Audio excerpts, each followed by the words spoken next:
ఈరోజు ఆత్మ వరముల గురించి నేర్చుకుంటాం. ఆత్మ వరములు 1 కొరింథీ పత్రిక 12వ అధ్యాయం 4వ వచనం నుండి చదవండి. మంచిది. ఆత్మ ఫలం కూడా 9, ఆత్మ వరములు కూడా 9.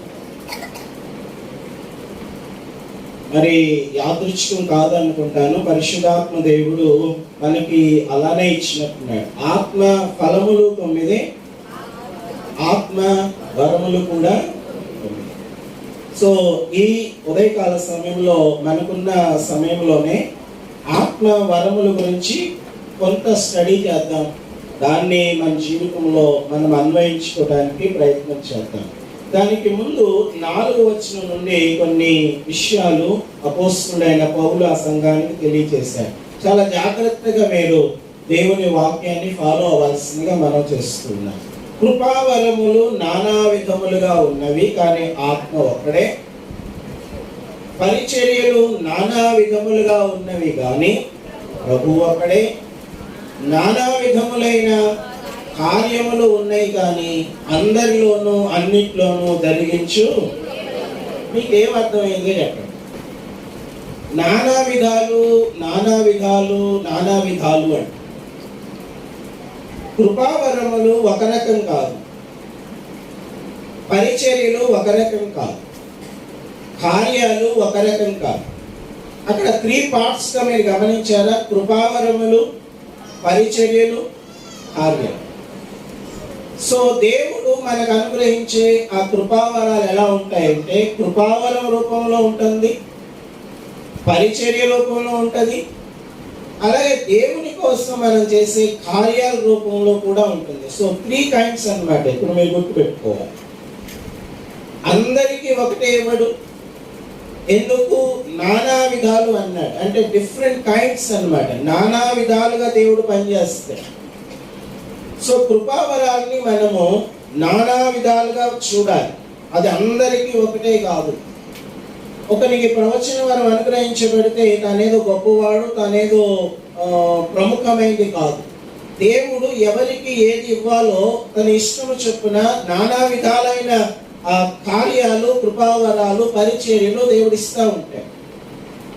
అది ఒక మాట ఇక్కడ మనం గమనించాం. రెండోది ఇంకోటి ఏం గమనించారంటే, నానా విధాలుగా కృపావరాలు ఉన్నప్పటికీ పనిచేసేవాడు ఆత్మ. నంబర్ 1.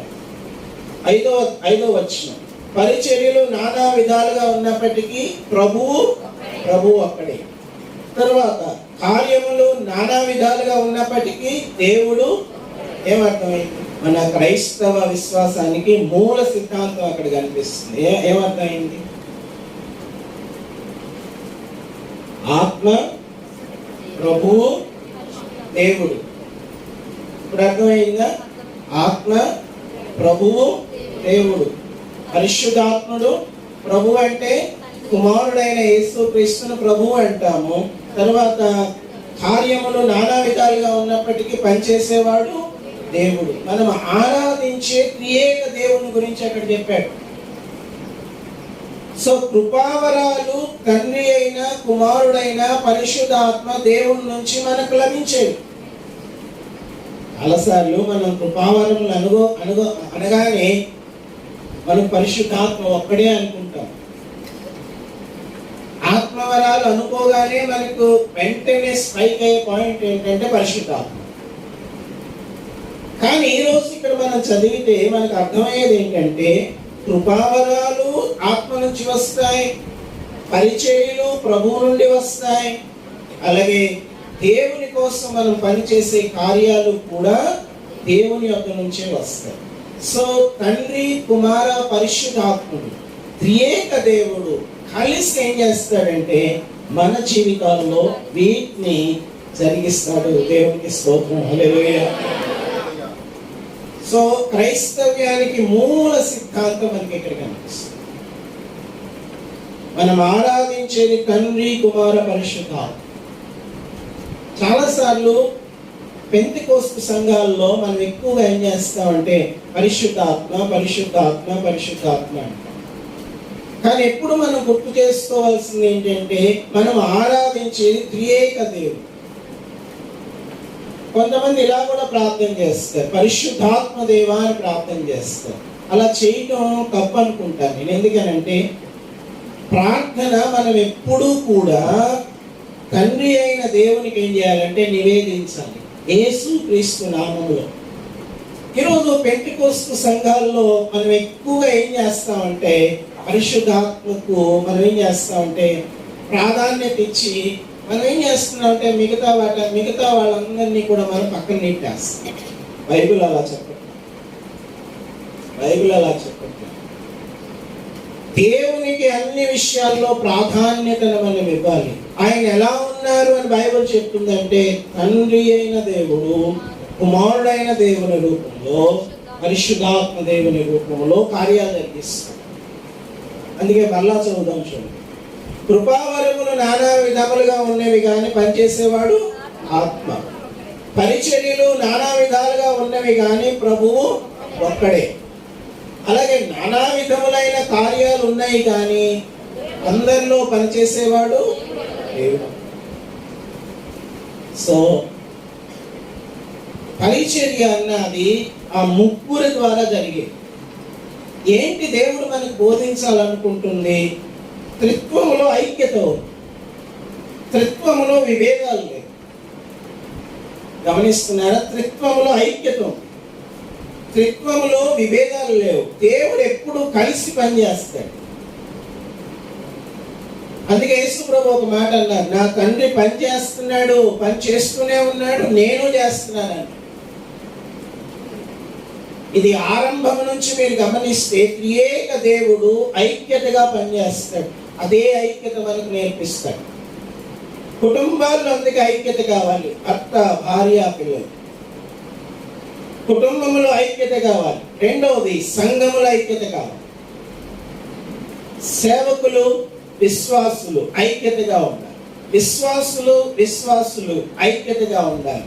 ఏంటి దేవుడు మనకు బోధించేది? త్రిత్వములో ఐక్యత ఉన్నప్పుడు ఆ ఐక్యత మన జీవితాల్లో, మన కుటుంబాల్లో, మన సంఘంలో ఖచ్చితంగా ఆ ఐక్యతను మనం ఏం చేయాలంటే పాటించాలి. దేవునికి స్తోత్రం. హల్లెలూయా. సృష్టి కార్యంలోనే ముగ్గురు కలిసి పనిచేశారు. సృష్టి ఆది కాండం నుంచి మీరు గమనించినప్పుడు అక్కడి నుంచే ముగ్గురు కలిసి పనిచేశారు. మీరు బైబిల్ అంతటిని పరిశీలన చేస్తే తండ్రి, కుమార, పరిశుద్ధాత్ముడు ఎక్కడ వేరువేరుగా పనిచేయగా ముగ్గురు కలిసే పనిచేశారు. ఒకసారి ఆది కాండం కొద్దాం. సృష్టి కార్యం అన్నాను కాబట్టి ఒకసారి వెనక్కి వెళ్దాం. చూడండి,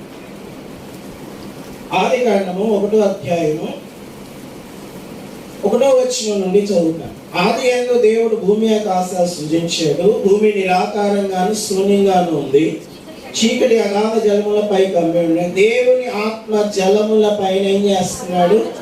అల్లాడుతున్నాడు. అల్లాడే అనే మాటకు ఎవరికైనా అర్థం తెలుసా? ఎప్పుడైనా విన్నారా మాట? తెలుగులో అల్లాడటం అని ఉంది, ఇంగ్లీష్లో ఎలా ఉంటుందంటే హోవరింగ్ అని ఉంది. హోవరింగ్ అంటే పొదగటం. నీళ్ళ మీద ఆత్మ ఏం చేస్తున్నాడంటే పొదుగుతున్నాడు అంటే పొదిగే ఆ అర్థాన్ని మనకు ఒకటి ఇస్తుంది. సో ఆత్మ అక్కడ సృష్టి కార్యం జరిగేటప్పుడు జలముల మీద పొదుగుతూ ఉన్నాడు. దేవుడు భూమి ఆకాశాలను సృజించాడు. ఎలా సృజించాడు? పలికాడు. వెలుగు కలగమని ఏం చేశాడు? ఆయన పలికాడు, అంటే నోట్తో మాట్లాడాడు. యోహాను సువార్తలో మనం అదే చదువుతాం. యేసుక్రీస్తు ఎవరో కాదు కానీ ఆయన దేవుని యొక్క వాక్కు. దేవుని యొక్క వాక్కు. ఇప్పుడు దేవుడు పలుకుతున్నాడంటే మాట్లాడుతున్నాడు. వాక్ అయి ఉన్న దేవుడు ఎవరో కాదు కానీ యేసుక్రీస్తు. ఇప్పుడు మీకు అర్థమైందా? సృష్టిలో ముగ్గురు పాలుభాగస్తులు. ఆత్మేమో జలముల మీద అల్లాడుతున్నాడు, పొదుగుతున్నాడు. అంటే సృష్టి కార్యానికి ఒక రూపం రావడానికి దేవుడు సృష్టి కార్యానికి ఒక రూపం తీసుకొస్తున్నాడు. ఎందుకు ఒక రూపం తెస్తున్నాడు అంటున్నాడంటే ఎలా ఉందంటే ముందు భూమి నిరాకారంగాను, నిరాకారం అంటే ఆకారం లేకుండా ఉంది. సో పరిశుద్ధాత్మ దేవుడు పొదుగుతున్నాడంటే ఒక ఆకారం తీసుకురావాలని చూస్తున్నాడు. సో ఆత్మ తన పని తాను చేస్తున్నాడు. తండ్రి అయిన దేవుడు మాట్లాడుతున్నాడు. ఏమని మాట్లాడుతున్నాడు? వెలుగు కలగాలని తన నోట్లో వాక్కు పలుకుతున్నాడు. తన నోట వాక్కు ఎవరో కాదు కానీ ఆయన కుమారుడైన. సో ముగ్గురు పనిచేస్తారు. మనిషిని కలుగ చేసేటప్పుడు కూడా ముగ్గురు ఉన్నారు. ఎందుకు ముగ్గురు అంటున్నాను? ప్లూరల్ వర్డ్ వాడాడు. సరే ప్లూరల్ వర్డ్ చూద్దామా? ఆదికాండం చూడండి 1వ అధ్యాయము 27వ వచనం కదా. దేవుడు తన స్వరూపమందు నరుని సూచించాడు, తర్వాత మనము అంటాడు చూడండి 26వ వచనం. దేవుడు అంటున్నాడు మన స్వరూపమందు అంటున్నాడు. నా స్వరూపమందు ఎందుకు అనలేదు? దేవుడు అంటే తండ్రి అయిన దేవుడు ఒక్కడే అయితే నా స్వరూపమందు చేస్తానంటాడు కదా. నా అనలేదు. బైబిల్ తప్పుగా, గ్రామర్ తప్పుగా దగ్గర మన అంటున్నాడు. అంటే మన అన్నది ప్లూరల్ వర్డ్. సో మన అంటే ఇంక్లూడింగ్ తండ్రి అయిన దేవుడు, కుమారుడు ఉన్నాడు, పరిశుద్ధాత్మ. సో మనం ఇప్పుడు ఎవరి రూపమో తెలుసా మీకు? మనం త్రియేక దేవుని రూపము. దేవునికి స్తోత్రం. హల్లెలూయా. మనలో ముగ్గురు పనిచేస్తున్నారు. మనము ఆ దేవుని స్వరూపం. సో దేవుని బిడ్డలని నేనేం చెప్పే ప్రయత్నం చేస్తున్నా అంటే ఉదయకాల సమయంలో బైబిల్ ఆది కాండం నుంచి చివరి వరకు ఈ ముగ్గురు పనిచేస్తారు. సో బైబిల్ బోధించే సిద్ధాంతం, ఎవరైనా దీనికి భిన్నమైన సిద్ధాంతం బోధిస్తే అది దేవుని బిడ్డారా అది చెడ్డ బోధ అవుతుందన్న విషయం నేను మీకు జ్ఞాపకం చేస్తాను. ముగ్గురు ఐక్యతగా పనిచేస్తారు. ఎందుకు ఎంత చెప్పాల్సి వచ్చిందంటే నేను కృపావరం విషయంలో మనం ఈరోజు చెప్పుకున్న మాటల్లో ఆ మాట కనిపిస్తుంది. కృపావరాలు నానా విధాలుగా ఉన్నాయి కానీ ఆత్మ ఒక్కడే. పరిచర్యలు నానా విధాలుగా ఉన్నాయి కానీ ప్రభువు ఒక్కడే. అలాగే దేవుడు కార్యాలు నానా విధాలుగా చేస్తాడు కానీ దేవుడు మాత్రం ఒక్కడే. తండ్రి, ప్రభువు, ఆత్మ కలిసి ఏం చేస్తారంటే ఈ పని చేస్తారు. సో మనం ఆరాధించే దేవుల్లో కన్నులాటలు లేవు. ఆయనకి 101 కొబ్బరికాయ కొడితే ఈయనకి 50 కొబ్బరికాయ కొడితే అక్కడ తన్నులాటల్లో ఆయన తేడా వచ్చేస్తాడు. కానీ ఇక్కడ తేడాలు ఉండవు. ఈ దైవత్వంలో తేడా అసలు లేనే లేదు. ఈ దైవత్వం విడదీయరాని బంధం. ముగ్గురు కలిసే పనిచేస్తారు. ఇంకొక విషయం కూడా చెప్పడం మర్చిపోయాను. యేసు ప్రభు బాప్తిసం పొందినప్పుడు ముగ్గురు ఇన్వాల్వ్ అయి ఉన్నారు. యేసు ప్రభు బాప్తిసం పొంది అలా బయటకు వచ్చినప్పుడు ముగ్గురు ఇన్వాల్వ్ అయి ఉన్నారు. తెలుసా మీకు?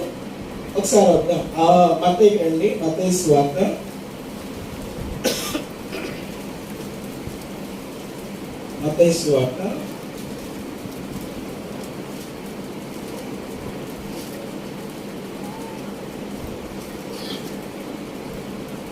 16 నుంచి చదువుతాం. 3వ అధ్యాయం 16 తీసుకున్నారా? మత్తయి సువార్త 3వ అధ్యాయం 16 చదవండి. యేసు బాప్తిస్మం పొందిన వెంటనే ఒడ్డుకొచ్చారు. నంబర్ 1 పరిశుద్ధాత్మ దేవుడు పావురాకారం వల్ల ఏం చేస్తున్నాడంటే ప్రభు మీదకి దిగి వస్తున్నాడు. తండ్రి ఏం చేస్తున్నాడో చూద్దాం. ఇదిగో ఈయనే నా ప్రియ కుమారుడు అని ఒక శబ్దం ఆకాశం నుండి వచ్చింది. ఆకాశం నుండి వచ్చిందంటే ఎవరు మాట్లాడుతున్నారు? తండ్రి అయిన దేవుడు మాట్లాడు. అంటే కుమారుడు బాప్తిస్మం తీసుకుంటే పరిశుద్ధాత్మ పావురాకారం వల్ల ఆయన మీదకి వచ్చారు, అభిషేకించారు. పరలోకం నుంచి ఒక స్వరం వినబడుతుంది. దాన్ని ఏమంటామంటే డిక్లరేషన్ అంటాము, అటెస్టేషన్ అంటాను. ఈయన నా ప్రియ కుమారుడు. సో సృష్టిలో ముగ్గురిని చూస్తున్నాము. ప్రభువారు బాప్తిస్మం పొంది పరిచర్యలోకి అడుగు పెట్టేటప్పుడు ముగ్గురిని చూస్తున్నాము. సో ఈ ముగ్గురిని మనం ఏం చేయలేమంటే చాలా మంది ఏమంటారంటే తండ్రి అయిన దేవుడు పాత నిబంధనలో పనిచేశాడు, కుమారుడైన దేవుడు కొత్త నిబంధనలో పనిచేశాడు, పరిశుద్ధాత్మ దేవుడేమో ఇప్పుడు పనిచేస్తున్నాడు అని అంటారు. కాదు, ఇలా మీరు వినుంటారు కొన్ని సందర్భాలు. తండ్రి అయిన దేవుడు యెహోవా దేవుడు పాత నిబంధనలోనే ఉన్నాడు. యేసు ప్రభు పని అయిపోయింది, ఆయన వచ్చేసాడు, పరిచయం చేశాడు. కొత్త నిబంధనలో ఆయన పని అయిపోయింది. ఇప్పుడు మనం ఉన్నది పరిశుద్ధాత్మ కాలం అంటారు. విడదీయబాకండి. ఆయన ఐక్యంగా ఉంటే మనం విడదీయడానికి లేదు. చూసారా, ఇప్పుడు మనం చూస్తున్నాం, సృష్టిని చేసినప్పుడు ముగ్గురు ఉన్నారు. అలాగే ప్రభువారు బాప్తిస్మం తీసుకున్నప్పుడు ముగ్గురు ఉన్నారు. అందుకే మనం తీసుకునే బాప్తిస్మం తండ్రి, కుమార, పరిశుద్ధాత్మ నామములు అన్నాడు. అక్కడ ఎలా ఉంది మీ బైబిల్లో? తండ్రి, కుమార, పరిశుద్ధాత్మ అంటే గ్రామర్ ఏమి రావాలి? చదువుకున్న చెప్పండి, గ్రామర్ ఏమి రావాలి? నామములు అని రావాలి. కానీ లేదు మళ్ళీ బైబిల్ గ్రామటికల్ మిస్టేక్స్ అనుకోబాకండి. అది కావాలనే పరిశుద్ధాత్మ రాయించారు. తండ్రి, కుమార, పరిశుద్ధాత్మ నామము. హల్లెలూయా. సో మన స్టడీలో కొత్త కృపావరముల గురించి మనం నేర్చుకుంటున్నాం. సో నేనేం చెప్తున్నానంటే, ముగ్గురు కూడా దానిలో ఇన్వాల్వ్ అయి ఉన్నారు. ముగ్గురు కలిసి పనిచేస్తున్నారు. ముగ్గురి ద్వారా మనకు లభించేవి అవి. కృపావరములు అంటే బై కృప, మాటలోనే మీకు అర్థం అవుతుంది. కృపతోనే పొందుకుంటాం. పాష్ గారు 25 ఏళ్ళ నుంచి ఉన్నాడు కాబట్టి దేవుడు కనికరించి, మనోడు 25 ఏళ్ళ నుంచి పనిచేస్తున్నాడు కాబట్టి నేను ఈ వరం ఇస్తానని కాదు. నేను పనిచేసే దాని మీద వరం ఆధారపడి లేదు, కానీ ఆ వరం ఏంటంటే కృపావరం, బై గ్రేస్. అందుకే ఆ పేరు వచ్చింది కృపావరం. అంటే మనం పొందుకునేది, అది పరిచర్య అయినా, అది ఏ వరమైనా సరే, దేవుడి నుంచి మనం పొందుకునేది బై గ్రేస్ అలోన్. అది కృప వలన మాత్రమే మనం పొందుకుంటాం. అందుకే దానికి కృపావరం అన్నాడు. దేవునికి స్తోత్రం. హల్లెలూయా. 7వ వచనం ఒకసారి చూద్దాం. మన అంశంలో 7వ వచనం. అయినను అందరి ప్రయోజనము కొరకు కృపావరములు దేనికోసం అక్కడ చెప్పాడు. దేనికోసం కృపావరములు? వ్యక్తిగత ప్రయోజనం కోసం కాదు. అలా వినండి, వ్యక్తిగత ప్రయోజనం కోసం దేవుడు కృపావరములు ఇవ్వలేదు. నిన్ను నీవు ఫోకస్ చేసుకోవడానికి దేవుడు నీకు కృపావరం ఇవ్వలేదు. పెద్ద బ్యానర్ వేసేసుకొని ఈయనకు 9 కృపావరములు ఉన్నాయి అని మనం వ్యక్తిగతంగా చెప్పుకోవడానికి కృపావరములు లేవు. కృపావరములు ఎందుకు ఇవ్వడాయని స్పష్టంగా బైబిల్ తెలియజేస్తుంది. చదవండి, మీరు కూడా చదవండి. 7వ వచనంలో ఏముంది? అందరి ప్రయోజనం కోసం. అందరి ప్రయోజనం అంటే అది సంఘంలో ఉన్న వాళ్ళ కోసము, సంఘం బయట ఉన్న వాళ్ళ కోసం కూడా, అందరి ప్రయోజనం కోసం ఇవ్వబడింది కృప. చేత ఈ రోజు నుంచి ఆలోచన చేయాల్సింది ఏంటంటే, దేవుడు నీకు నాకు ఏదైనా ఇచ్చాడంటే అది అందరి ప్రయోజనం కోసం. నేను ఈరోజు పరిచయం చేస్తున్నానంటే అందరి ప్రయోజనం కోసం. అది నా సంఘం కోసం, ఇక్కడున్న సంఘం కోసం, వేరే సంఘం కోసం, కొంతమంది యవనస్తులను ప్రభు పరిచర్య కొరకు కన్ఫ్యూజ్ చేయడం కోసం, అది అందరి ప్రయోజనం కోసం. కృపావరం నా బిజినెస్ కాదు. కృపావరం గాడ్స్ బిజినెస్. దేవుని పని కోసం దేవుడు నాకు ఇచ్చాడు, నా పని కోసం కాదు. దేవుడు నాకు ఇవ్వలేదు. నన్ను హైలైట్ చేయడానికి దేవుడు ఇవ్వలేదు. అందరూ నా దగ్గరికి పరిగెత్తుకొస్తారని దేవుడు నాకు కృపావరం ఇవ్వలేదు. దేవుడు నాకు కృపావరం ఎందుకు ఇస్తాడంటే అది అందరూ ప్రయోజనం పొందాలి. సో 7వ వచనం మీరు జ్ఞాపకం చేసుకోండి, అది అందరి కోసం ఇస్తాడు. ఇంకొక వచనం కూడా మనం చూద్దాం. ఇటు 14వ అధ్యాయానికి రండి. 14వ అధ్యాయము, అక్కడ 3 మాటలు చెప్పాడు. చూడండి 3వ వచనం. 14వ అధ్యాయం 3వ వచనం.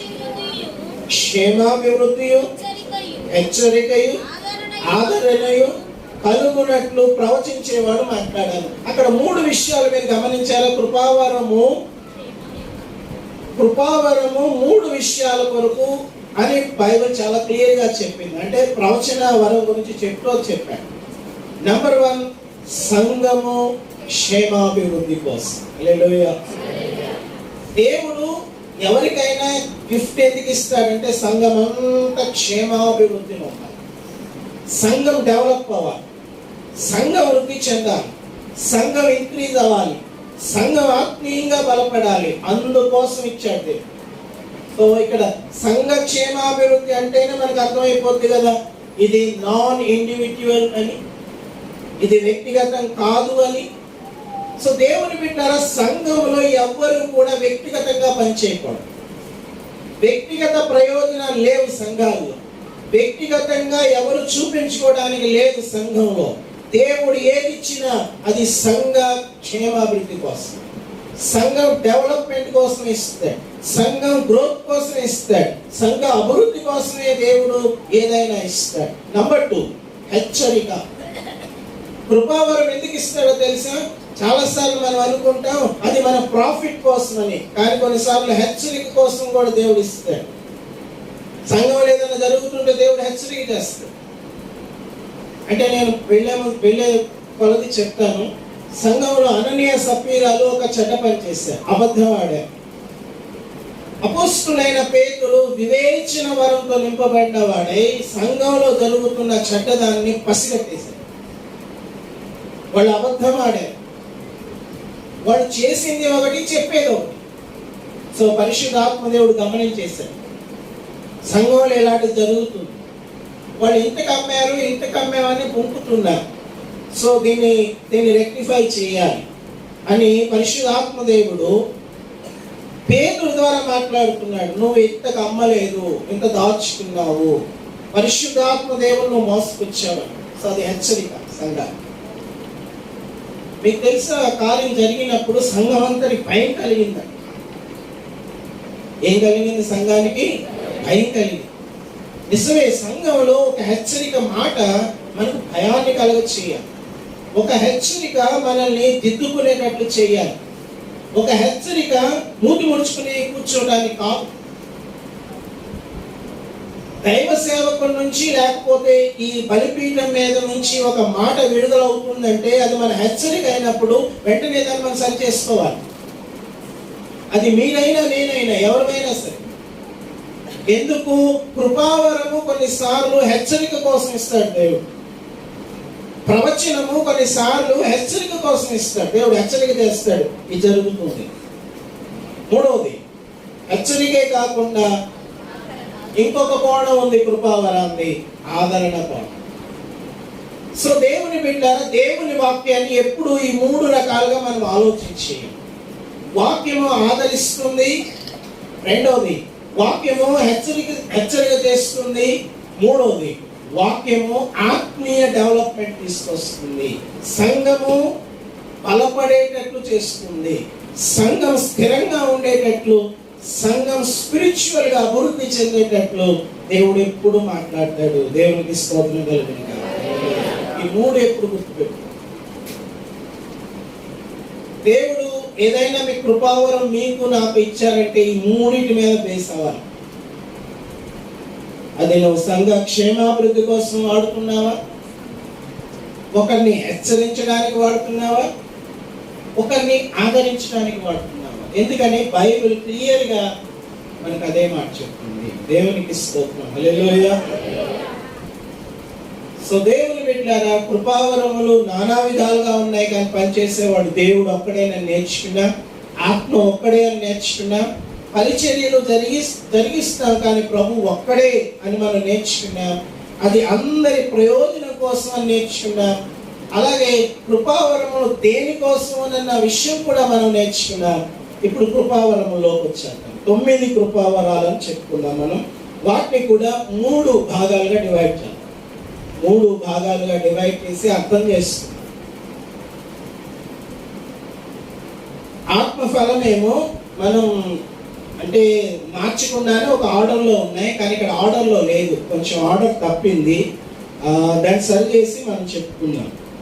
మొదటి ముందు ఆ 9 ఒకసారి చదివేద్దాం, మీకు ఒక ఐడియా రావాలి. ముందు ఆ 9ని మనం మన మనసులో చదువుదాం.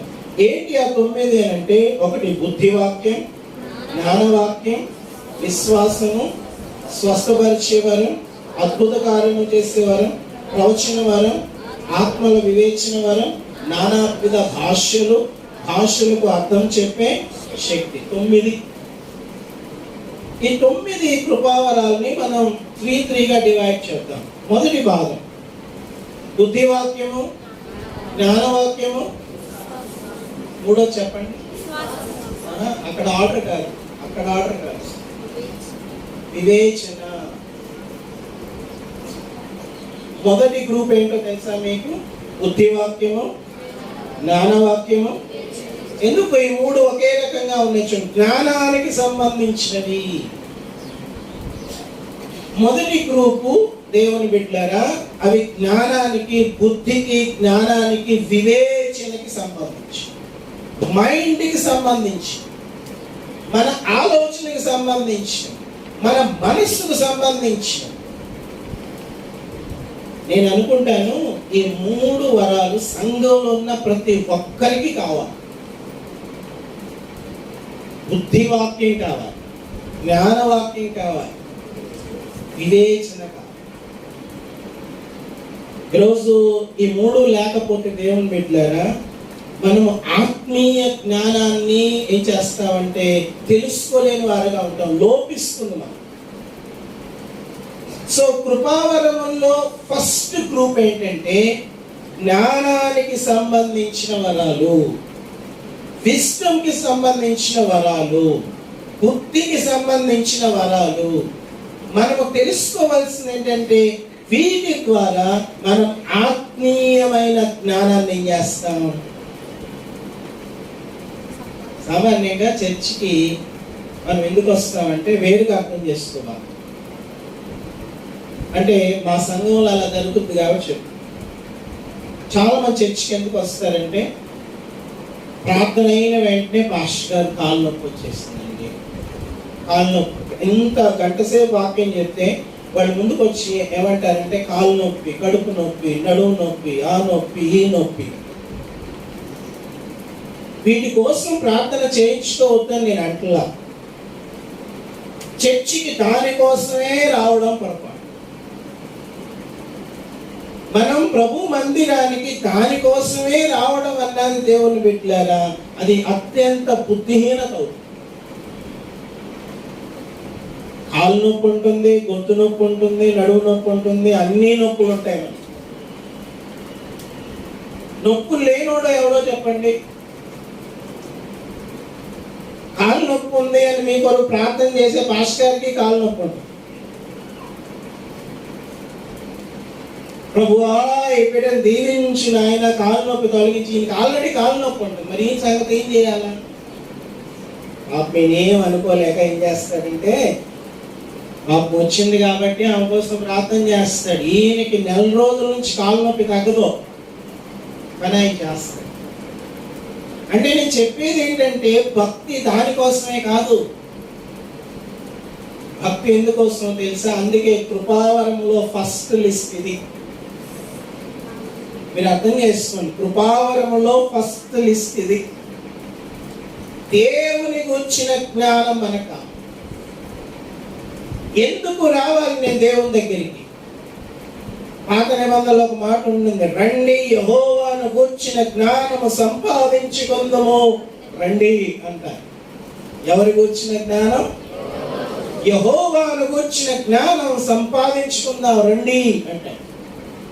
సో టాప్ ప్రయారిటీ ఏమై ఉండాలంటే దేవుని మందిరానికి వచ్చేటప్పుడు I should gain the knowledge. నేను విజ్డమ్ కోసం రావాలి. ఇక్కడ మీకు చదువు రాకపోయినా పర్లేదు, చదువుకోవటం అది మీ పొరపాటు, దేవుడి పొరపాటు కాదు.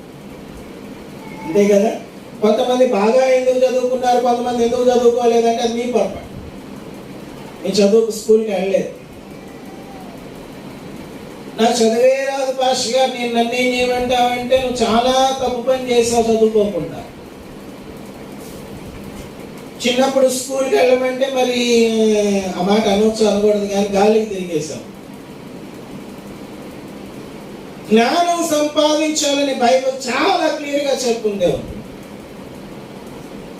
సో మొదటి 3 కృపావరాలు బుద్ధివాక్యం, బుద్ధి, జ్ఞానవాక్యం, జ్ఞానం, వివేచన వరం, వివేచన, ఇంగిత జ్ఞానం మనం కలిగి ఉండాలని దేవుడు ఆ 3 వరములను ఏం చేస్తాడంటే మనకు ఇస్తాడు. దేవునికి స్తోత్రం, హల్లెలూయా. ఈ పక్కన పెట్టేస్తాం మనం, నాకు ప్రవచన వరం కావాలి అంటే ఈ అవసరం లేదు, నాకు ప్రవచన వరమే కావాలి. ఎందుకు? ఇది అందరు ఫోకస్ అవుతుంది కదా. మరి ఈ 3 సంగతి ఏంటి చెప్పండి? ఇది టాప్ లిస్ట్ లో ఉంది అసలు. అంటే ఆర్డర్ ఏమైనా తప్పిందేమో కానీ విశ్వాసం ముందు వచ్చేసింది. ఆర్డర్ కొంచెం తప్పిందే కానీ దేవుని ఆలోచన తప్పలేదు. అక్కడ టాప్ ప్రయారిటీ వీటికి ఇచ్చాడు. సో సంఘం ఎప్పుడు కూడా దేవుని జ్ఞానంలో ఎదిగినప్పుడు దేవుని పెట్టారా మనకు అర్థం కానివి ఏవి ఉండవు. నీకు అర్థం కానివి ఏవి ఉండవు. ఒక విషయం చెప్పండి, అపోస్తలుడైన పౌలు సంఘాల కోసం ప్రార్థన చేసేటప్పుడు ఏమని ప్రార్థన చేశాడో తెలుసా మీకు? మళ్ళా అడుగుతున్నా మిమ్మల్ని. అపోస్తలుడైన పౌలు పత్రిక చదివితే మీరు తన సంఘాల కోసం ప్రార్థన చేసేటప్పుడు ఏమని ప్రార్థన చేశాడో తెలుసా మీకు? రామారావు గారికి 3 అంతస్తుల బిల్డింగు, సుబ్బారావుకి 2 అంతస్తుల బిల్డింగు, లేకపోతే ఇంకొక రావుకి 1 అంతస్తు బిల్డింగు ఇవ్వు ప్రభు అని ఎక్కడా లేవు బైబిల్లో. మెటీరియల్ బ్లెస్సింగ్స్ ఎక్కడా కూడా ప్రస్తావించలేదు దేవుని బిడ్డ.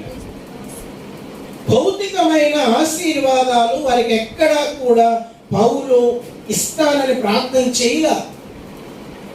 అంటే అవి మనకి కావాలి వద్దు అంటారా? నేను అనట్లేదు, నా మాట వేరుగా అర్థం చేస్తాను. అవన్నీ కావాలని మీ దేవుడికి తెలుసు అంటే వారు జ్ఞానమందు అభివృద్ధి చెందాలని మీకు టైం ఉంటే ఎక్కువగా పత్రికలు మీరు చదివితే పౌలు ఎక్కువగా వాళ్ళ కోసం ప్రార్థన చేసింది దానికోసం. ఒక 2 విషయాలు చూద్దాం. చూడండి కొలస్సీ పత్రిక ఒకసారి రండి. కొలస్సీ పత్రిక, కొలస్సీలకు రాసిన పత్రిక 1వ అధ్యాయము 9వ వచనం.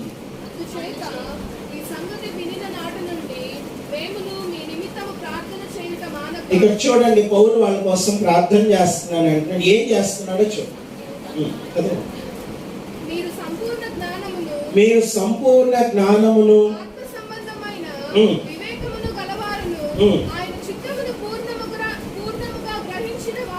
చాలండి. ఈ 2 మాటలు చాలా మీకు అర్థం చేసుకోవడానికి.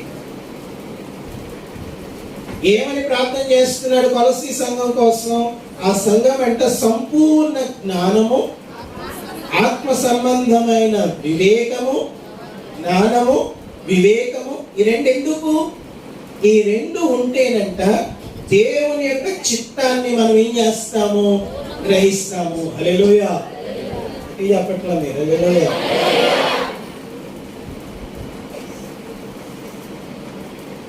ఇది ఒక దైవజనుడు, నిజమైన దైవజనుడు చేసే పని. ఆ సంఘం జ్ఞానములో, వివేకంలో అభివృద్ధి చెందాలి. మీరు అనుకోవచ్చు, మరి ఆ సంఘంలో ముసలోళ్ళు లేరా? చదువు లేని వాళ్ళు లేరా? ఏబిసిడీలు రానోళ్ళు లేరా? ఉంటారు.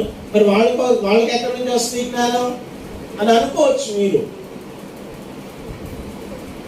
భక్తి కుర్రోళ్ళకే కాదు, చదువుకున్న వాళ్ళకే కాదు కదా భక్తి, ప్రార్థనలు అందరికీ నేను బైబిల్ మనకు తెలియజేస్తున్నా. ఆ రోజుల్లో మరి ముఖ్యంగా ఇటువంటి ఎడ్యుకేషన్, జ్ఞానానికి సంబంధించినవి లేనే లేవు. అయినా పౌలు ఏమంటాడంటే వాళ్ళు జ్ఞానం, దేవుని జ్ఞానం, వివేకం వాళ్ళు కలిగి జీవించాలి. అది ఉంటే వాళ్ళకి వాళ్ళు దేవుని చిత్తాన్ని చేస్తారు. అందుకని ఉదయకాలం దేవుని బిడ్డలారా, దేవుని జ్ఞానంలో మనం అభివృద్ధి చెందాలి. దేవుని గురించిన సంపూర్ణమైన ఆ వివేచన మనకు లభించినప్పుడు మనం వాక్యాన్ని అర్థం చేస్తాం. ఒకసారి ఫిలిప్పీ పత్రిక, ఫిలిప్పీ సంఘానికి ఏమంటున్నాడో చూడండి. ఫిలిప్పీలకు రాసిన పత్రిక 1వ అధ్యాయము, అక్కడ కూడా 9వ వచనం. మీరు శ్రేష్టమైన కార్యములను చూసారా, అక్కడ కూడా వివేచన గురించి మాట్లాడుతున్నారు. మీరు శ్రేష్టమైన కార్యములను ఏం చేయాలా? వివేచించాలంటే మీకేం కావాలి? మీ ప్రేమ దేంతో కూడా ఉండాలి? తెలివి కావాలి, అనుభవ జ్ఞానము. అక్కడ కూడా తెలివి, జ్ఞానము, వివేకము. చూసారా, ఈ పదాలు అన్నీ కూడా ఏం తెలియజేస్తాయి? పౌలు ఆ సంఘాల కోసం చేస్తున్న ప్రార్థనలు మనం కానీ చదువుతూ ఉంటే మనకి ఇట్టే అర్థం. సంఘాలకి ఈరోజు ఇది కావాలి. నాట్ మెటీరియల్ బ్లెస్సింగ్స్ మీద కాదు మన దృష్టి. సంపూర్ణ జ్ఞానాత్మ మనకు కావాలి, వివేచన మనకు కావాలి, తెలివి కావాలి, అనుభవ జ్ఞానం మనకు కావాలి. అది ఉంటే మనము దుర్బోధ ఏంటో, నిజమైన బోధ ఏంటో, బైబిల్ బోధ ఏంటో, అపోస్తుల బోధ ఏంటో మనం ఇట్టే గ్రహించాలి. బెరయాలో ఉన్న సంఘం గురించి మీకు తెలుసు అనుకుంటాను. బెరయాలో ఉన్న సంఘం ఎంత జ్ఞానం కలిగిన సంఘం అంటే, అపోస్తలుడైన పౌలు వాళ్ళకు బోధిస్తే ఆ సంఘం అంటే ఇంటికి వెళ్ళి పౌలు చెప్పినవి అలా ఉన్నాయా లేదా అని వాక్యాన్ని ఏం చేశారంటే పరిశోధించారు. అపోస్తలుల కార్యం తీయండి 17వ అధ్యాయం. అపోస్తలుల కార్యములు గ్రంథం 17వ అధ్యాయము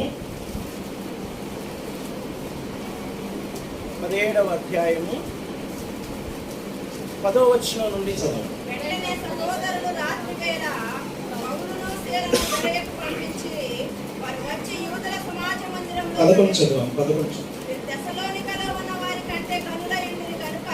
ఆసక్తితో వాక్యాన్ని అంగీకరించారు.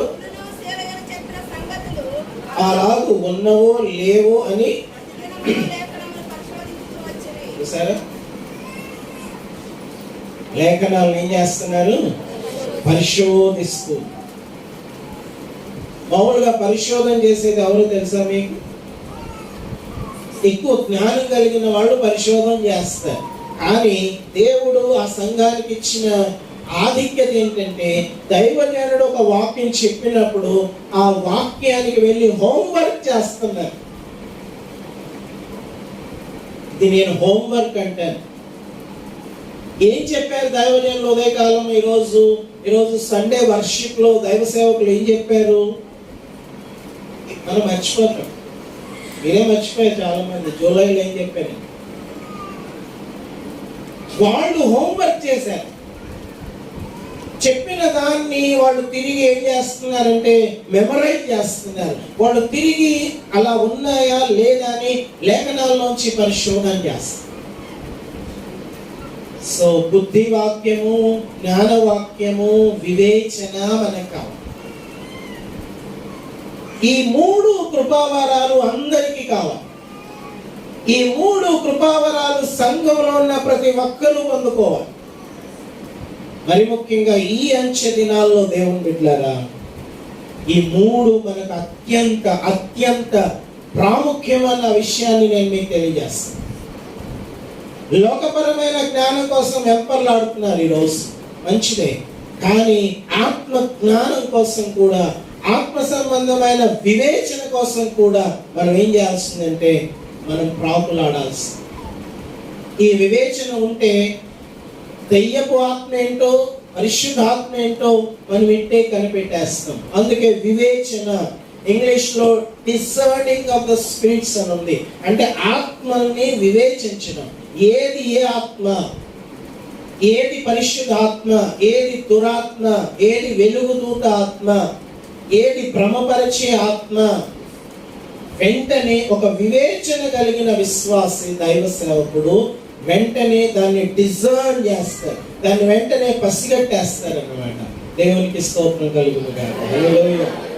సంగమా, దేవుని బిడ్డలారా, ఇవి మనకు కావాలి. ఈ రోజు నుంచి ఒకవేళ మీరు ఇటువంటి బుద్ధివాక్యం, జ్ఞానవాక్యం, వివేచన అనే వరముల మీద దృష్టి పెట్టకపోతే ఉదయకాలం నుంచి, ఈ రోజు నుంచి వాటి మీద మనం ఏం చేద్దామంటే నేర్చుకుందాం, వాక్యాన్ని చదువుదాం, వాక్యాన్ని అర్థం చేసుకుందాం, వాక్యంలో దేవుడు మనకు బయలుపరిచిన జ్ఞానాన్ని మనం వెలికి తీద్దాం. దేవునికి స్తోత్రం. హల్లెలూయా.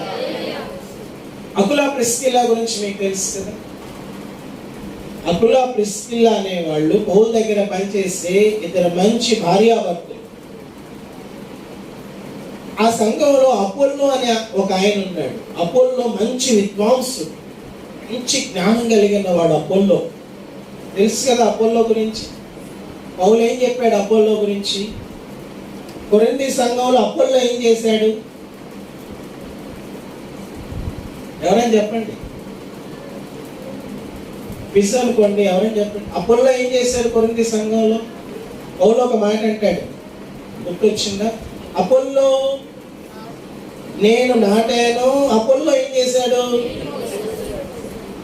సహకారి, పౌలుకి సహకారి. కొరింథీ సంఘంలో అపోల్లో పౌలుతో కలిసి పనిచేశాడు. మంచి విద్వాంసుడు, మంచి జ్ఞానం కలిగిన వాడు. అని ఒక విషయం మీకు తెలుసా? అకులా ప్రిస్కిల్లా అనే వాళ్ళు అపోల్లోకే పోతేశారు. అంటే ప్రిస్కిల్లా, అకులా అనే వాళ్ళు ఎంత జ్ఞానం కలిగిన వాళ్ళైతే విద్వాంసుడైన అపోల్లోకి బోధించారు. ఆలోచన చదువుదామా అపోస్తుల కార్యములు ఒకసారి. అపోస్తుల కార్యములు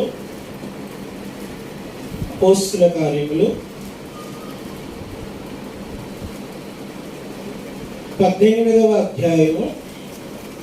అపోస్తుల కార్యములు 18వ అధ్యాయము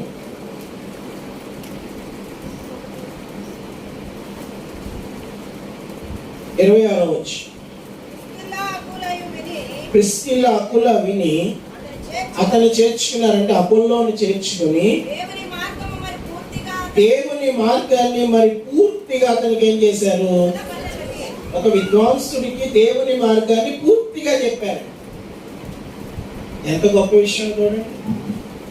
అతను ఆల్రెడీ విద్వాంసుడు, అతను ఆల్రెడీ ఎడ్యుకేటెడ్ మ్యాన్, మంచి జ్ఞానం కలిగిన వాడు, లేఖనాల ప్రవీణుడు. 24 చదవండి, మీకు అర్థం అవుతుంది. 24 చదవండి.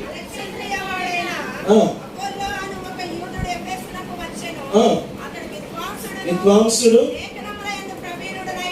ఆయనకి చెప్పారు ఈ విశ్వాసం. ఆయనకి ప్రభు మార్గం మరింత తేటగా బోధించారంటే ఎవరు?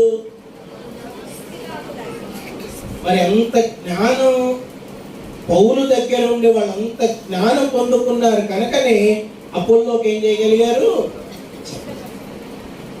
అందుకని ఉదయకాలం దేవుని బిడ్డలారా, మన సంఘంలో ఉన్న ప్రతి విశ్వాసి కూడా ఆ విధమైన జ్ఞానంతో జీవించాలి అన్నది నా ఆలోచన. అది దేవుని నుంచి మనకు ఈ కృపావరం రూపంలో ఏం చేస్తాడంటే దేవుడు మనకి చాలాసార్లు వీటిని నెగ్లెక్ట్ చేసేస్తాం,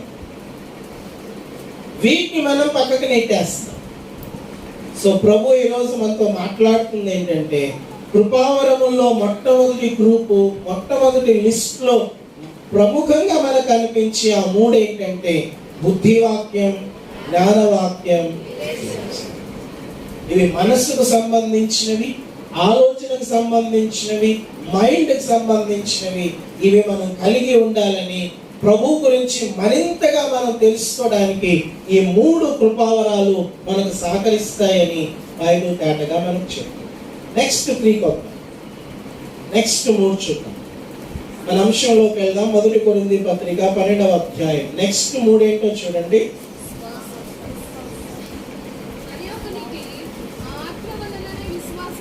భాష దగ్గరికి వెళ్దాం. ముందు 10వ వచనం. నానావిధ భాషలు, మరి ఒకరికి భాషల అర్థం చెప్పు శక్తి తర్వాత మూడోది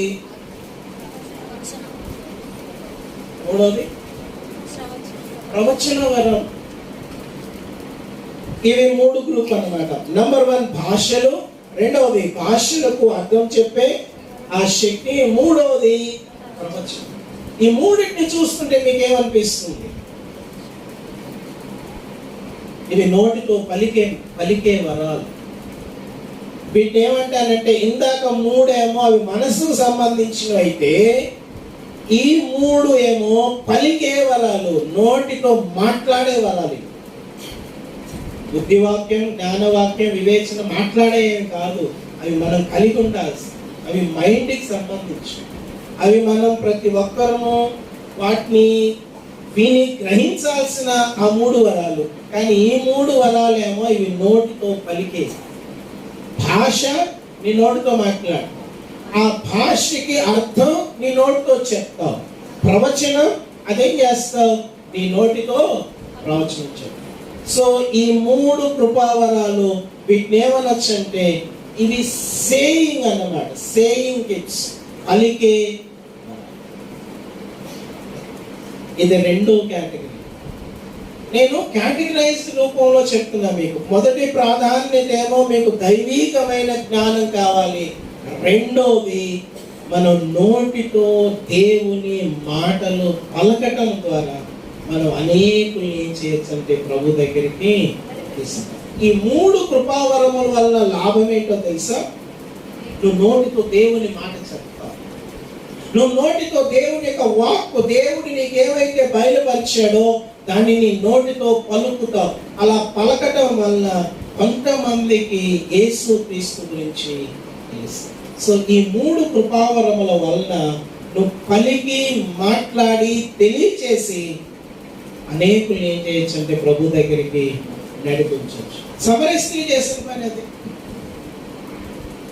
యేసు క్రీస్తు గురించి తెలుసుకుంది, వెళ్ళింది, తన పట్టణంలో ప్రభు గురించి తన నోటితో ఏం చేసిందంటే మాట్లాడు. తన నోటితో ప్రభు గురించి చెప్పింది. తన నోట నుంచి వచ్చిన మాటల్ని ఏం చేశారంటే ఆ సమరయులు విన్నారు. ఈమెమో గారడేం చేయలేదు, ఈమె ఏదేదో చేయలేదు, కానీ ఈమె పలికిన మాటను బట్టి అని ఉంటుంది అక్కడ. నువ్వు చెప్పిన మాటను బట్టి. చదువు చూడండి ఆ మాట. చదువు తీస్తా. నేను చేసినవన్నీ నాతో చెప్పిన మనిషిని చూడుడి, ఈయన క్రీస్తు కాడా అని ఆ ఊరి వారితో చెప్పగా, ఆ ఊరి వాళ్ళు ఏమంటున్నారో చూడండి. వారు ఊరిలో నుండి బయలుదేరి ఆయన ఎద్దుకు వచ్చుచుండిరి. ఆలోగా శిష్యులు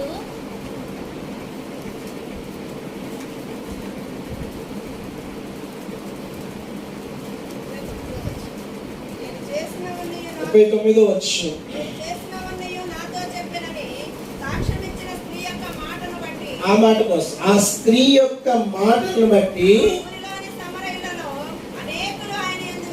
ఆ స్త్రీ యొక్క మాటలను బట్టి అని బైబిల్ మనకు చెప్తుంది. ఆ స్త్రీ చెప్పిన మాటలను బట్టి. చాలాసార్లు ఆ స్త్రీ యొక్క జీవితం అనుకుంటాం మనం, అదొక పాయింట్ అయితే, ఆ స్త్రీ జీవితం ఒక సాక్ష్యం అయితే, బైబిల్ ఏం చెప్తుందంటే ఆ స్త్రీ చెప్పిన మాటలు, ఏం మాటలు చెప్పింది, ఏం మాటలు తన నోట నుంచి మాట్లాడింది, ఆ స్త్రీ చెప్పిన మాటల్ని బట్టి. అందుకని ఉదయకాలం దేవుని బిడ్డలారా, నువ్వు నోటితో ఏ మాటలైతే మాట్లాడతావు అవి భాషల రూపంలో, నీ నోట నుండి వచ్చి ఏ భాష అయినా సరే, నీ నోట నుండి వచ్చి దేవునికి సంబంధించిన ఏ మాట అయినా సరే, అది మనుషుల్లో ప్రభావితం చేస్తుంది. నోట నుండి వచ్చే ప్రతి మాట జీవితాన్ని ప్రభావితం చేస్తుంది. కాబట్టి మన నోటితో మనం మాట్లాడాలి. సో ఈ 3 కృపావరాలు మాట్లాడే వరాలు. నువ్వు నోటితో భాష మాట్లాడతావు. ఇప్పుడు మన సంఘంలో తెలుగు రాని వాడు ఎవరైనా ఉన్నాడు అనుకోండి, హిందీ వాడు వచ్చి ఉన్నాడు అనుకోండి, మనం అందరం తెలుగు వాళ్ళు,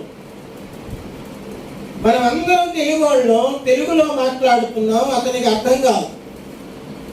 నువ్వు మాట్లాడుతున్నావు అర్థం కాదు. అందుకే బైబిల్ అంటుంది దాన్ని హిందీలోకి మార్చి అతనికి ఏం చేయాలంటే చెప్పాలి. అందుకే భాషకి అర్థం ఉండాలి.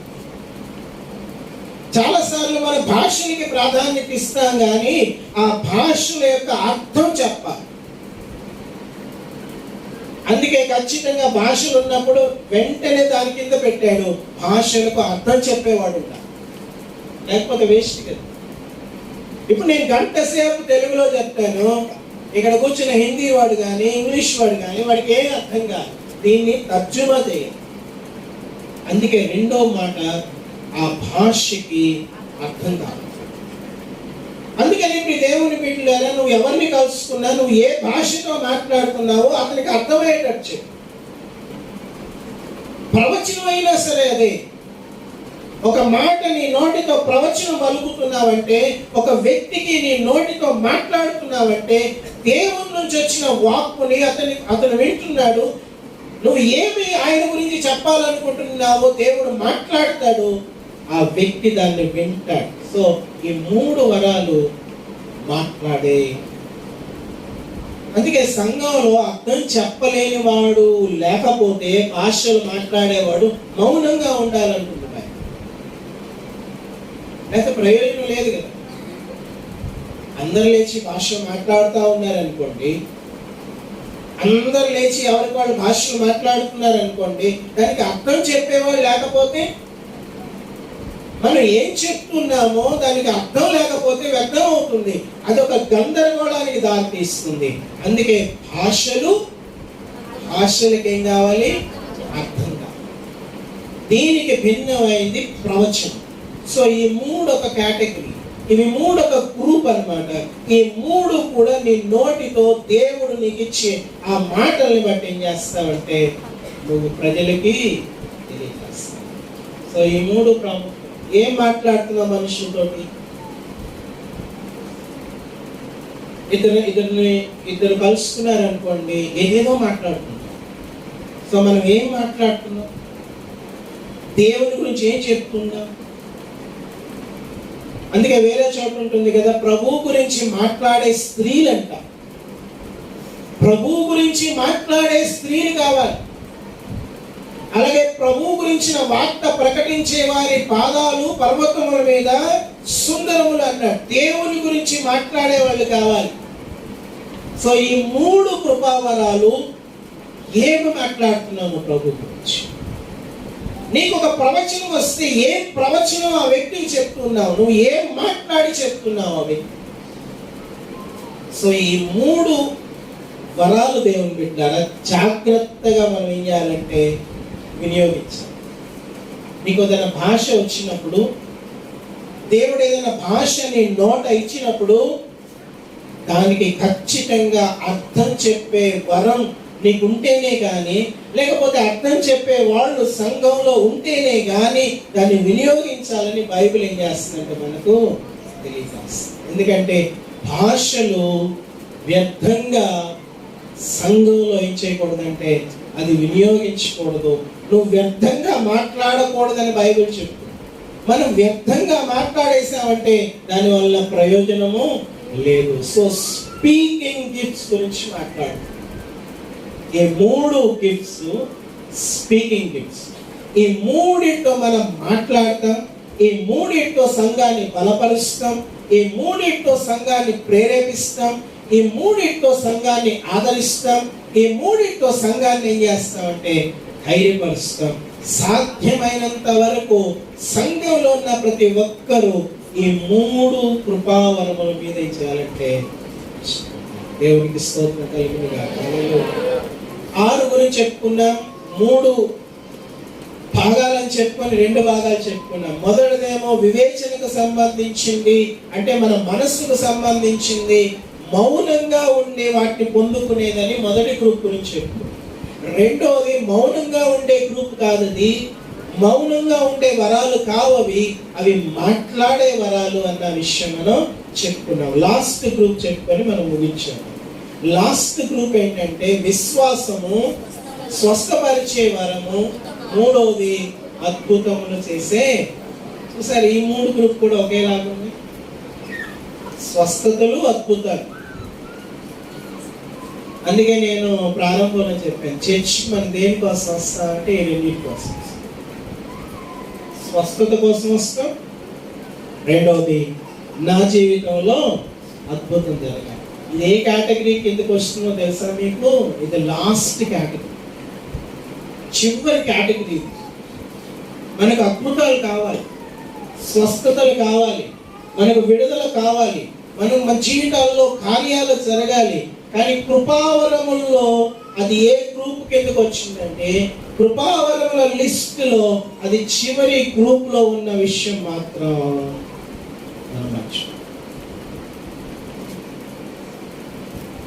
స్వస్థపరిచేవారు, అలాగే అద్భుతాలు చేసే వరాన్ని విశ్వాసంతో ఎందుకు తప్పేశారు మీకు తెలుసా?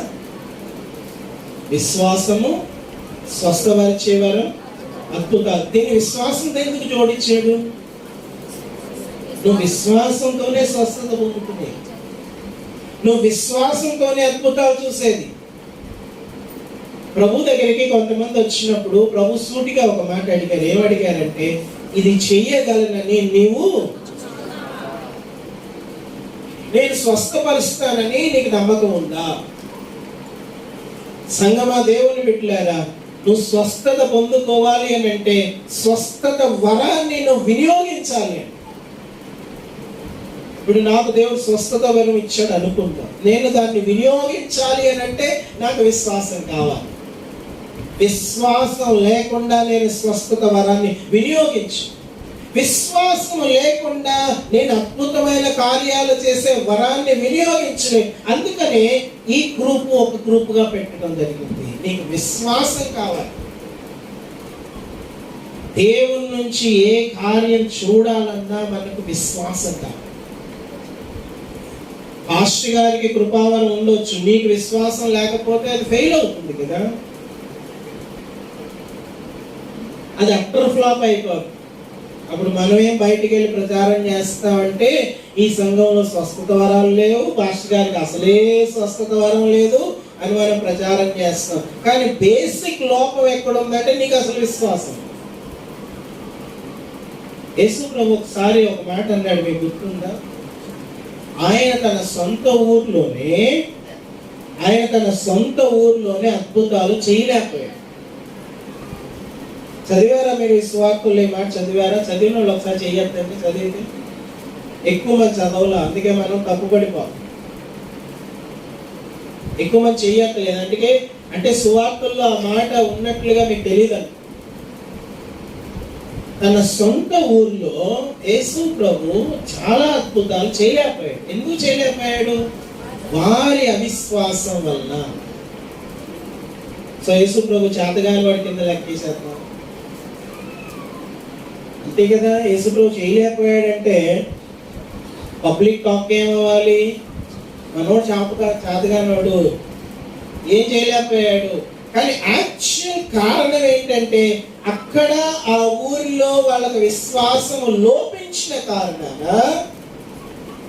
యేసు ప్రభు అనేక అద్భుతాలు అక్కడ చేయాలి. నువ్వు మందిరానికి వస్తూ విశ్వాసం కలిగి నువ్వు లేకపోతే నువ్వు దేవుని నుంచి ఏ కార్యం చూస్తావు? అందుకే విశ్వాసము, స్వస్థపరిచే కృపావరము, అద్భుతాలు చేసే కృపావరం. నీవు స్వస్థత వరాన్ని వినియోగించాలి అని అంటే విశ్వాసంతో వినియోగించు. ఒకరి కోసం నువ్వు చేతులెత్తి ప్రార్థన చేస్తున్నావంటే విశ్వాసంతో ప్రార్థన చేయి. ఆ రోగికి ఏం కలుగుతుందంటే స్వస్థత కలుగుతుంది. దేవునికి స్తోత్రం, హల్లెలూయా. ఇవి పవర్, తినేమంటానంటే అద్భుత కార్యాల లిస్ట్ లో కిందకు వస్తాయి. స్పీకింగ్ గిఫ్ట్స్ అని సెకండ్ గ్రూప్ చెప్తే ఇవి పవర్ గిఫ్ట్స్, శక్తియుతమైన వరాలు, అంటే అద్భుతాలు చేసే వరాలు. ఇవి కామ్గా కూర్చునే వరాలు కాదు. ఫస్ట్ గ్రూప్ ఏమో కామ్గా కూర్చునే వరాలు, రెండవ గ్రూప్ ఏమో మాట్లాడే వరాలు, మూడో గ్రూప్ కి చెందిన ఏమో కార్యాలు చేసే వరాలు. సో ఈ 3 కేటగిరీస్ మర్చిపోతారు. నంబర్ 1 మళ్ళా చెప్తాను. మొదటి గ్రూప్ ఏమో కామ్గా నువ్వు కూర్చొని దేవుని ఇచ్చిన జ్ఞానాన్ని పొందుకోవడానికి అవి దేవుడు ఏం చేశాడంటే నియమించి పెట్టాడు. అంటే నీకు ముందు జ్ఞానం కావాలి, దేవుని గురించిన జ్ఞానం కావాలి, భౌతికమైన జ్ఞానం కావాలి, బైబిల్ జ్ఞానం కావాలి.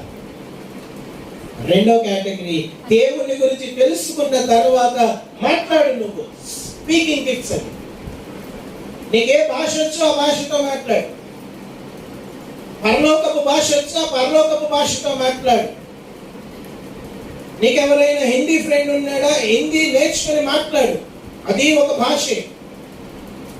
ఎందుకు పెంటెకోస్తు రోజున ఆత్మ కుమ్మరింపు జరిగినప్పుడు వాళ్ళు రకరకాల భాషలతో మాట్లాడుతుంటే కూడి వచ్చిన వాళ్ళు అమ్మో మా భాషతో మాట్లాడుతున్నారని వాళ్ళంట భయకంపితులయ్యారంట. వీళ్ళేంటి మా భాషతో మాట్లాడుతున్నారు. సో మాట్లాడు ప్రభు కోసం ఏ భాషతోనే మాట్లాడి సంపాదించు అనేక ఆత్మల్ని. నేను దేవుడు నోరిచ్చాడు నీకు, మాట్లాడు, రకరకాల భాషలు మాట్లాడు, వాటికి అర్థం చెప్పు, ప్రవచించు, అనేక మందిని ప్రభు దగ్గరికి తీసుకురా. ఈ 3 స్పీకింగ్ గిఫ్ట్స్ అన్నమాట. మాట్లాడు దేవుడు నీకు ఇచ్చిన సామర్థ్యం. And last and final group దేని గురించి చెప్తుందంటే అవి కార్యాల వరాలు, కార్యాలు చేసే వరాలు. దైవిక జ్ఞానం పొందుకొని ప్రభు కోసం మాట్లాడుతున్న మనం ప్రభు కోసం పని చేయాలి, ప్రభు కోసం అద్భుతాలు చేయాలి, ప్రభు కోసం అనేక స్వస్థత కార్యాలు చేయాలి. అది విశ్వాసంతో చేయాలి. ప్రభువుని ఎరిగిన మనం ప్రభు కోసం పని చేయాలి. సో లాస్ట్ గ్రూప్ ప్రభు కోసం పని చేసే కార్యాలు. అందరికీ వస్తుంది స్వస్థత వరం, ఒక దైవజనుడికే కాదు. నేను ఏకీభవించిన దాంతో దేవుడు సేవకులకే ఇస్తాడని నేను ఏకీభవించు. దేవుడు అందరికీ ఇస్తాడు, ఎందుకంటే అందరి ప్రయోజనం కోసం నువ్వు వాడాలి, దాన్ని వినియోగించాలి. ఇందాక చెప్పినట్టు నీ ఘనత కోసం కాదు, నీ గొప్పతనం కోసం కాదు, అది సంఘం కోసం. కార్యాలు చేయి, నువ్వు అద్భుతాలు చెయ్యి, స్వస్థత ప్రార్థనలు చెయ్యి, ప్రభు కోసం అనేక ఆత్మలు ఏం చెయ్యి, తీసుకుంటా. దేవునికి స్తోత్రం, హల్లెలూయా. సో కృపావరాల గురించి నేర్చుకున్నాం. జ్ఞాన సంబంధమైన వరాలు, వీటిని మనం ఏమన్నామంటే మనసుకు సంబంధించిన వరాలు. రెండవది మాట్లాడే వరాలు, స్పీకింగ్ గిఫ్ట్స్ అని నేర్చుకున్నాం. మూడవది వర్కింగ్ గిఫ్ట్స్ అని చెప్పుకున్నాం, అంటే కార్యాలు ప్రభు కోసం జరిగించే వరాలు అని చెప్పుకున్నాం. దేవుడి కొద్ది మాటలు దీవించును గాక.